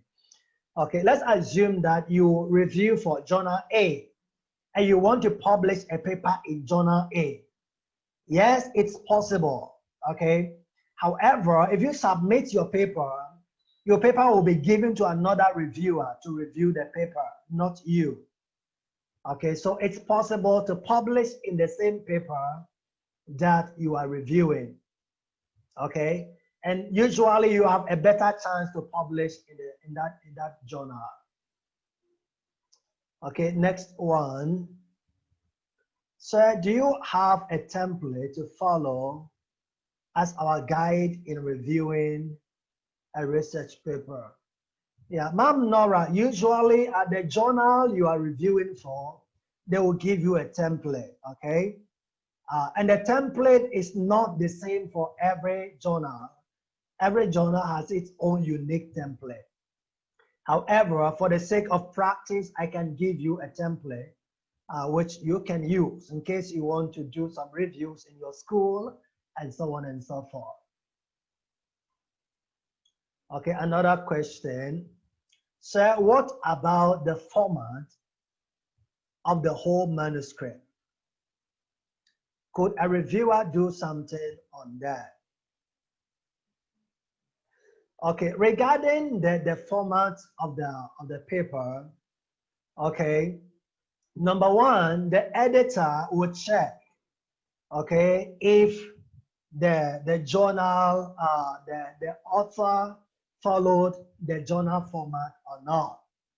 Okay, however, it's also the responsibility of the reviewer to cross-check if the manuscript followed the journal format. So it's also your responsibility as well as a reviewer to cross-check. Okay, another question. You have made mention an example of a study about compilation of flaws or common problems. Is this applicable in a process of conducting a training and approaches in doing research or training in a research methodology for retirable? Yes, it's very applicable, Ma'am Maria. It's very applicable, okay? And papers like that can be published easily, okay? And that is why I mentioned earlier, I mentioned last week, that when you say a research paper, it's not always about conducting a survey, it's not always about doing an experiment. No, not only like that. If that is the case, then publishing a paper in a year will be difficult, okay? So, I mean, anything can be published as much as it is scientific. It can be published, okay? All right, so you have to note that. Next question. I see that would be coordinating depending on face by face. Okay. Okay. Next one. Yes, exactly. Every time I attended an international conference, every time I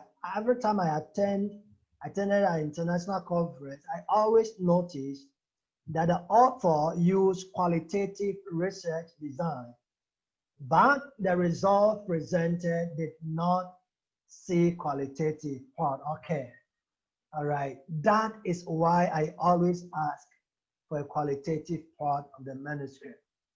Okay, so in case in the methodology, sometimes it does happen that the researcher said he used a mixed study, okay, mixed method. And then mixed method means that you have to see both the qualitative and the quantitative. And then they're trying to present only the quantitative, leaving out the qualitative. Okay, that means that you have to request or you have to ask them to provide the result on the qualitative aspect. So Doc, that is correct. That is correct. Okay, sir, can you give us a sample of a manuscript and show us you review so that we can get an idea on a guide? Yeah, I can provide you, but it's unethical to provide that manuscript I reviewed to you, okay? It's unethical. It's not allowed by the journal to do that. However, if the paper is published already, okay, maybe I can, through anonymity or just remove the author details and so on and so forth, I can provide you with that. However, let me say that in the mentoring with Web of Science, you are going to review a paper, okay? And then when you review the paper, your paper will be sent to me by Web of Science. And I will need to give you evaluation of your review. Okay, so you are going to have a practical exposure, okay, in the next phase of the certification. So you are going to learn. So after you review the paper, you will send the paper, Web of Science will send the paper to me. And then I will give my comments on your review. So practically, you will know how to do it. You will know how to do it. Okay. Another question, Ma'am Catherine. Is it possible that a reviewer be given both qualitative and quantitative aspect of a paper to review upon? Yes, it's possible. Okay. Usually, if the paper is a mixed method study, yeah, you will be given the whole paper to review. Okay. So in that case, if you know that your strength is only on the qualitative aspect or on the quantitative aspect, you need to write to the editor that I'm sorry, but I can measure on the quantitative. So please let somebody else review the qualitative aspect. And then in that case, the journal will give that component to somebody else to review. Okay, the next question, Ma'am Calvo. How many times can a paper be returned to the author? Is it final until it's finally rejected? Usually it's 3 times, at most. Now at most 3 times. If you don't do all the correction on the 3rd time, the paper will be rejected. Except that the comment is not, the problem is not from your side. For example, in one paper that we submitted to a Web of Science journal, in the first review, okay, I improved the paper, and then my student sent the paper to the journal, and then the paper was, the feedback was minor revision. So after the minor revision came, my student sent an email. So I told her what to do, and then the things I need to help her with, we did it, and then she submitted the paper again. When she submitted, then the journal said, you need to combine the discussion and the results. Okay, now you have to combine the discussion and the result as one section. Okay, initially they did not mention that. Okay, but now they are saying the journal format requires that you combine the result and discussion together. Okay, so that was the 3rd time. So my student told me, okay, I told her, do this, do this, do this, and then it was done. And then she submitted. So after she submitted, the paper was accepted. She received the acceptance letter from the journal, and the paper was published. Okay, so usually, typically, it will take like 3 times like that.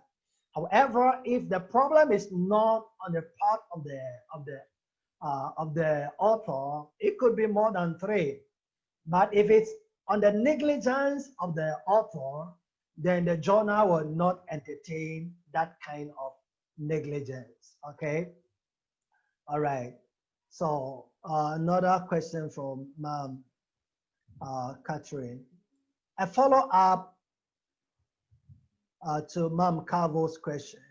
Once the paper is rejected, can it be presented to other journal for publication? Yes, yeah, I have helped a couple of authors do that. Okay, the paper was first submitted, it was rejected. But usually, I tell authors, the fact that your paper is rejected doesn't mean that it cannot be published. No. It means that the paper needs to be improved or revised, as simple as that. So you just need to revise the paper based on the comments, okay, and then do extra work on the paper, and you can submit to the same journal or to another journal, depending on what you want. And then if you meet the requirement of the journal, then the paper can be published. The paper can be published. Okay, another question. Sir, have you experienced reviewing a project study in a mechanical perspective? What do you mean by mechanical perspective? Can you explain, please? What do you mean by mechanical perspective?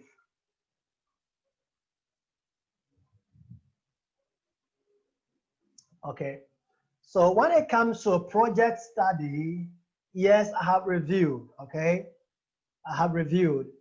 When I was in Thailand, like I shared before, my university is a science and technology university with focus on engineering, okay? And then, you know what engineering is? A lot of things involved.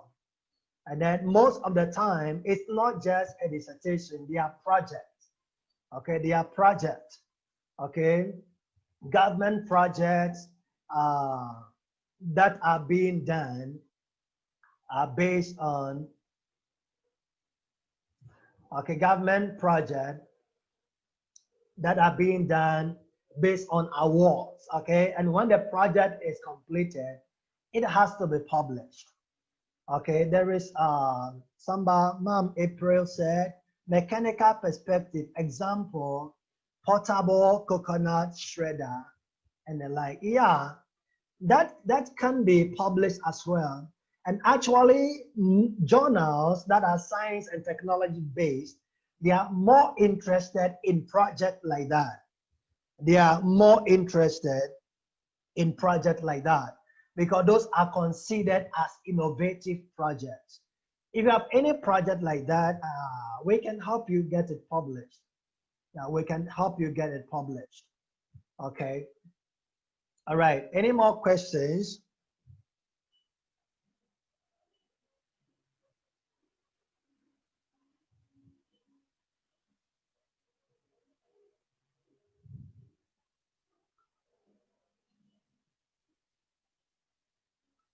Okay. So let me see one more question here. Okay. Nothing more. Okay. Let me say that okay, we are going to take our break, and then we are going to be back by 12:45 to finish the afternoon session. Okay, so let me see. Somebody just sent a message here. Okay, somebody asked another question again. What is the difference between Scopus and Web of Science? Okay. The difference between Scopus and Web of Science is that Web of Science is owned by Thomas Reuters, okay? And then Scopus is owned by Elsevier. Okay, these are two different publishing companies. However, when it comes to ranking, okay, they are almost the same. And Scopus and ISI are considered as the top database for indexing research, okay? So that's just the major